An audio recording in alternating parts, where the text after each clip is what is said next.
Pourquoi est-ce important d'être ici aujourd'hui? Parce que je crois qu'il faut Non, je vraiment peux pas. que dans le pays, il y a un sursaut qui réponde à la situation que nous en sommes en train de vivre, un déploiement violent de l'extrême droite qui menace de mort, qui frappe le président, qui tient le haut du pavé dans une complaisance intellectuelle de toutes sortes de commentateurs. Et là, pour la première fois depuis bien longtemps, il y a une centaine d'organisations syndicales, associatives et politiques qui sont ensemble. Et c'est ça qui me paraît être le point le plus intéressant de la journée. Bon, avec l'espoir que ce soit le commencement de quelque chose qui nous voit nous redéployer, porter à nouveau avec audace et fierté nos idées, nos idéaux. La France ne mérite pas d'être perpétuellement submergée par le discours d'extrême droite. Justement, qu'est-ce que vous répondez à ces électeurs d'extrême droite? Parce que si vous êtes là aujourd'hui, c'est parce que, selon vous, l'extrême droite est forte. Oui, elle est forte, en effet. Elle bénéficie de beaucoup de complaisance. Ses principaux dirigeants sont dédiabolisés. Les gens qui menacent de mort les autres sont considérés comme des plaisantins. Tout ça, oui, en effet, lui a permis de gagner du terrain dans des conditions peut-être que nous, on n'a pas su bien répliquer. C'est peut-être qu'il y a longtemps qu'on aurait dû faire ce qu'on est en train de faire aujourd'hui. C'est-à-dire d'être tous ensemble pour dire ça suffit, pas de ça. C'est pas ça la France pour nous. La France, elle peut pas vivre, elle peut pas se construire si on n'est pas le peuple français dans toute sa diversité uni. Donc à vos électeurs qui sont peut-être partis vers l'extrême droite hier, aujourd'hui, vous leur dites cet après-midi, mea culpa? Non, je crois pas. D'abord, non, je crois pas qu'il y ait de nos électeurs qui soient partis. Ça, c'est une légende. L'examen des bureaux de vote et des personnes qui votent ne permet pas de conclure ça du tout. Je crois que d'abord, il y a eu un immense glissement de ce qu'on appelait autrefois la droite populaire. Pardon, j'ai l'âge d'avoir connu ça. Qui a glissé. Et c'est ceux-là qui ont en quelque sorte créé un effet d'entraînement. Voilà, tandis que depuis les sommets de la société, on leur disait que tout ça était pas vraiment grave et que d'une certaine manière, ils étaient bien là à leur place. Ça arrangeait le système dans son ensemble.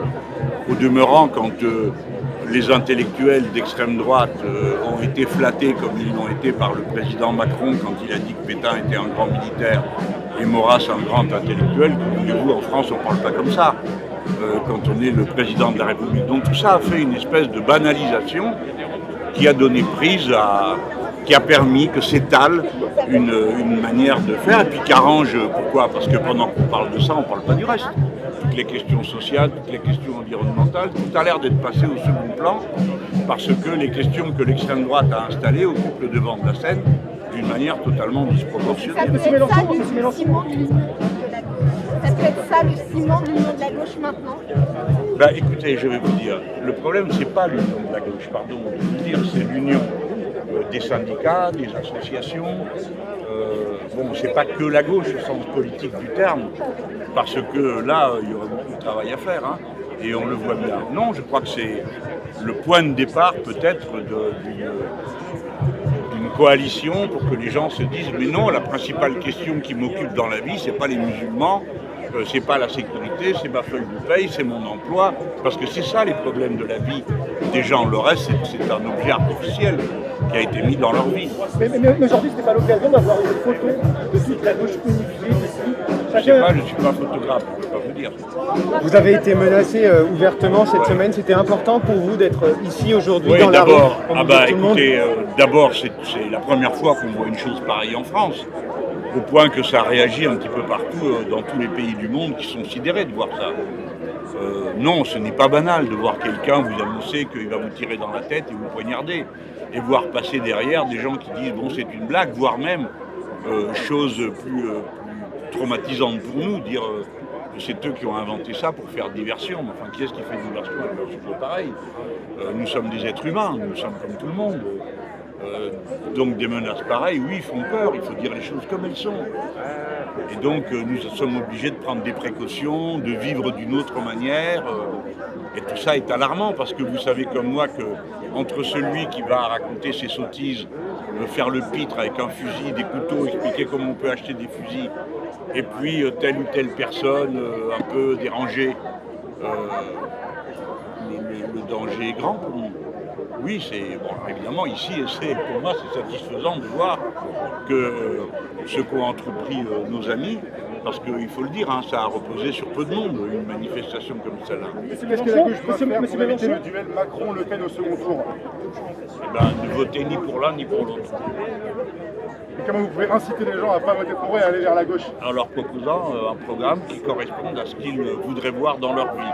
Je pense que c'est plus une affaire de conviction sur un programme que d'addition de logos, parce que ça ne convaincra personne.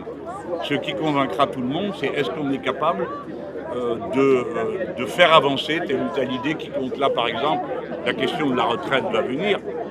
Bon, vous êtes un homme jeune, cette question peut vous paraître un peu lointaine, mais pour quelqu'un qui a déjà des années de travail et de travail usant dans les bottes, que ce soit usant psychologiquement ou physiquement, c'est un sujet essentiel, parce que les gens se disent, alors on peut le porter nous ça, mais encore faut-il qu'on soit tous d'accord.